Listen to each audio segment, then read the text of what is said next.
Szorító néniket. Igen,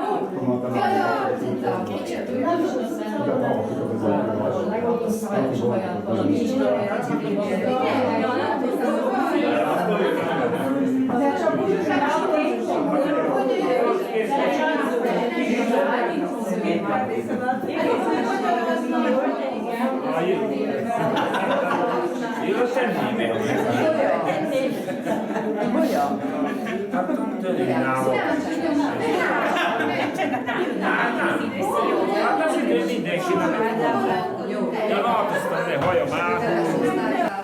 kedves tanáraink, kedves óvónénink!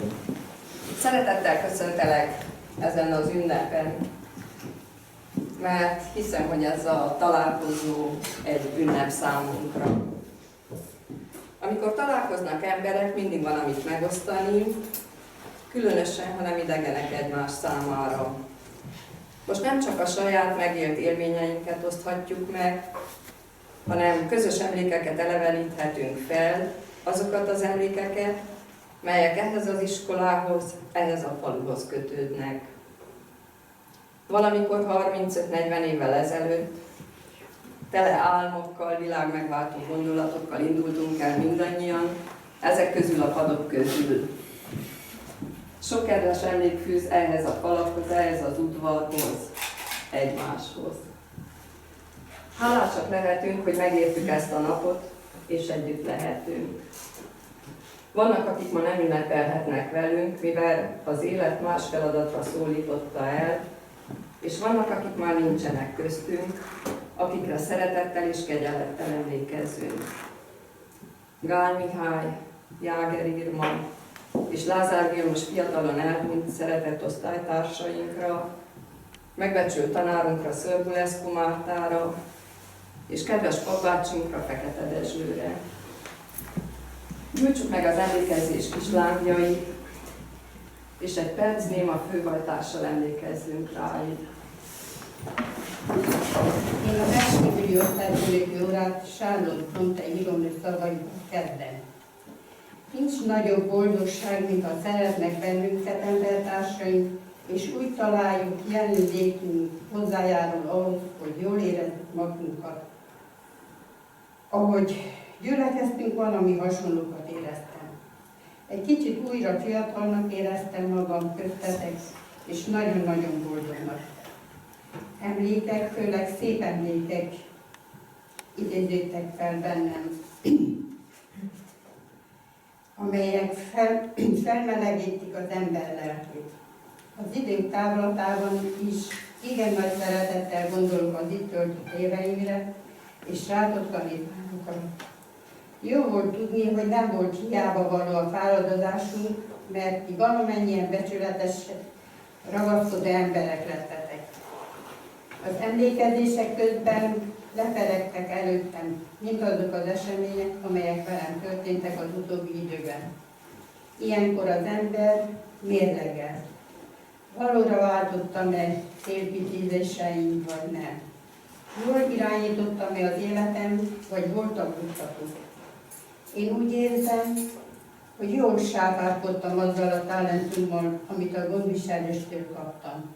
Tettem a dolgom, ahogy tudtam, és elviseltem, amit a sors rám mért. Gondba vagyok.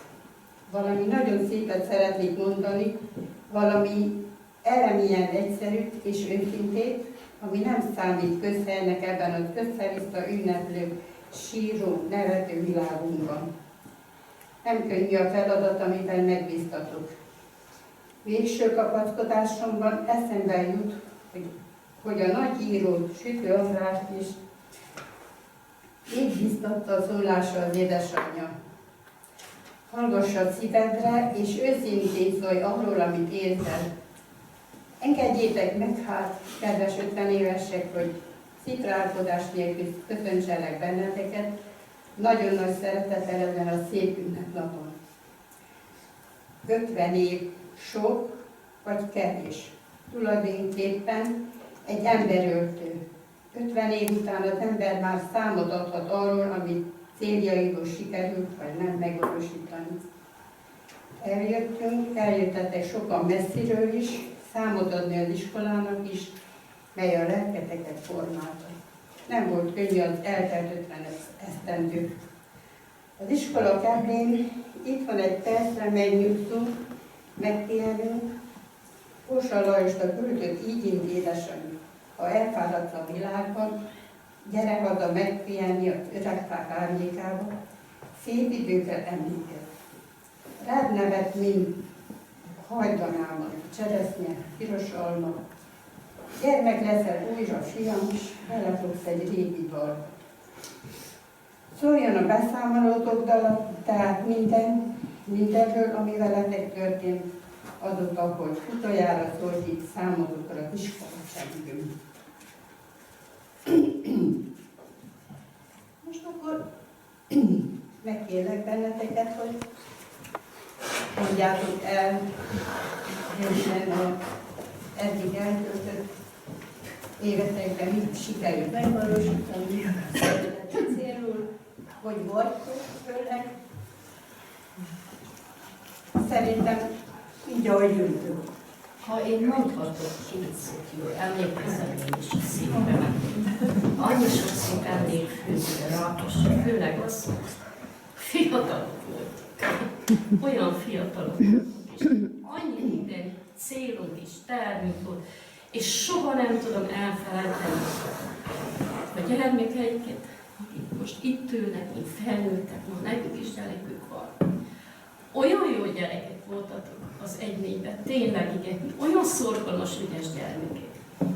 Olyan jó szülői közösség volt, hogy én nem tudom elmondani, és tényleg mindenkinek azt mondom, hogy mondja el otthon anyának, apunak, hogy olyan nagy szeretettel gondolok rájuk.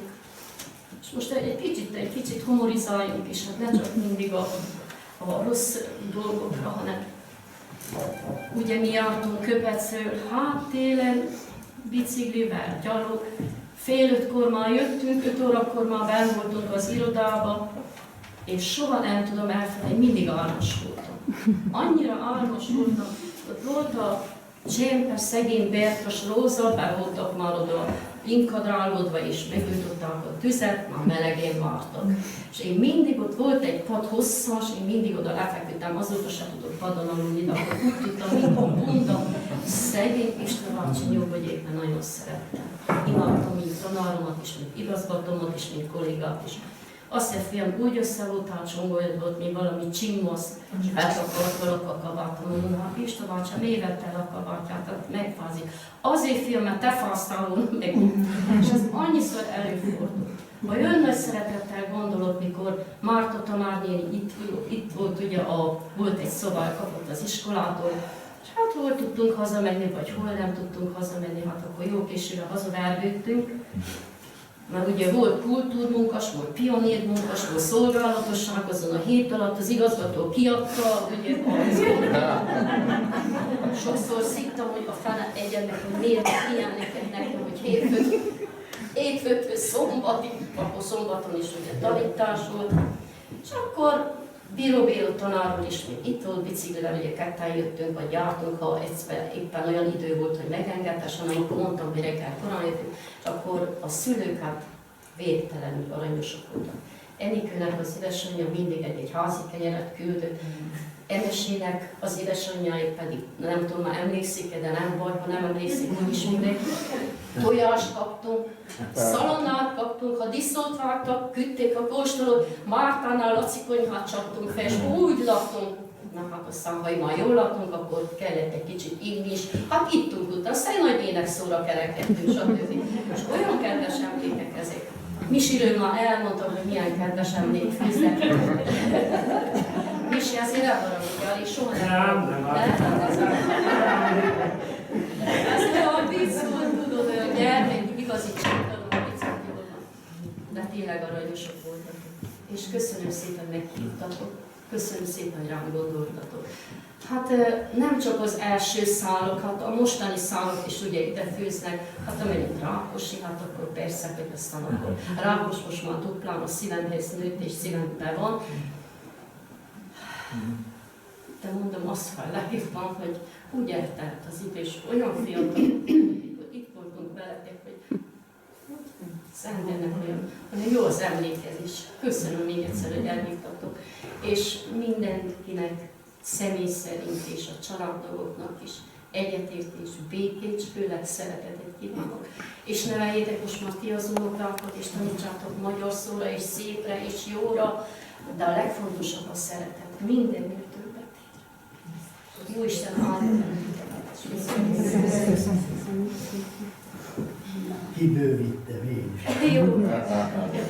Kolléganő szavára kénytelen vagyok én is köszönetet mondani, elsősorban nektek is, mert ha kicsik voltatok is, de a munkában mindenkinek be kellett kapcsolódni.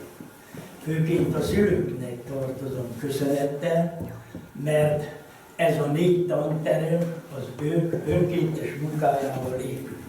Kezdetől kompletten. Nem volt könnyű munka az én részemről sem, feláldozni vakációt, feláldozni szombat, vasárnap, ruhanemű, minden hónapban leszakadt, mert a betont, a maltert én is úgy kavartam, mint édesanyátok. Tehát ezért én hálás vagyok. Hálás vagyok, és kötelességemnek éreztem, mert én is úgy kaptam a fizetést, mint akinek továbbadtam esetleg, hogy besegítsenek, hol ilyen munkában, hol olyan munkában. Akkor a tanács nem rendelkezett, hogy önként idehozassa a tűzifát, idehozassa a csempekályhákot, amit most már csak emléknek vannak, látom, kalorifellel vannak ellátva. Az erdőn ki kellett bélyegeztessem a fát, a mérnök úrral, az orosz teleki mérnök úr.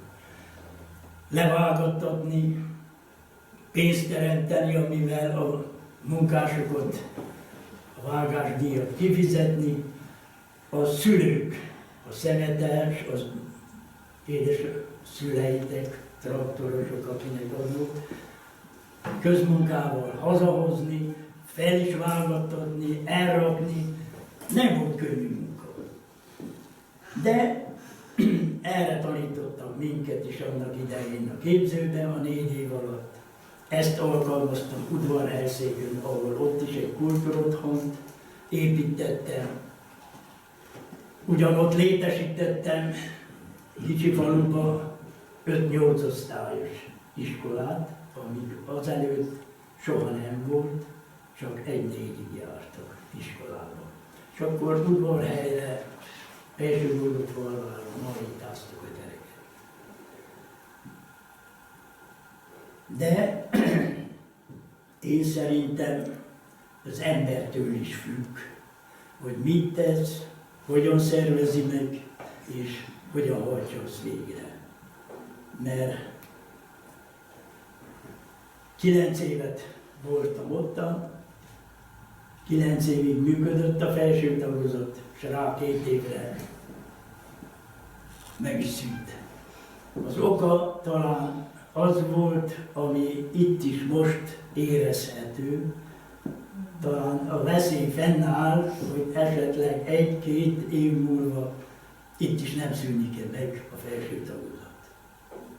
Részben én gondolom, hogy nem mindenki lelkiismeretnek tartja a feladatát, még a tanügybe sem, ezért örvendek a Irénke tanárnéni szavainak, amikor azt mondotta, hogy olyan közösség volt, tanári közösség, amelyik képes volt életre, munkára, becsületre tanítani az akkori fiatalokat. Ez látszik mindnyájatokat, mindegyiketeknek. Munkahelye van, megálljátok a munkát, és kitartást kívánok továbbra is. Köszönet meghallgatom. Köszönöm. Akkor most már én sem vagyok.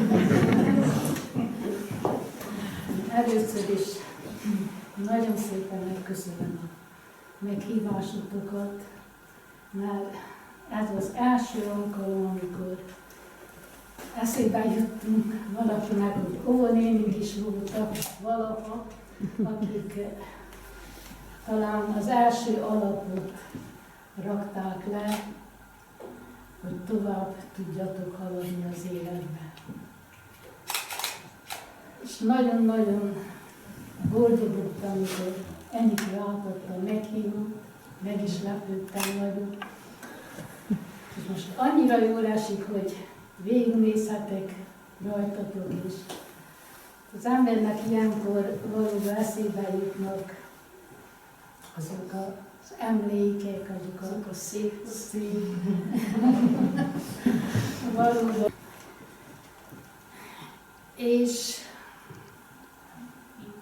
lehet, hogy ez az első, hogy részt tudok venni, és lehet, hogy az utolsó. Hát ezt nem tudjuk.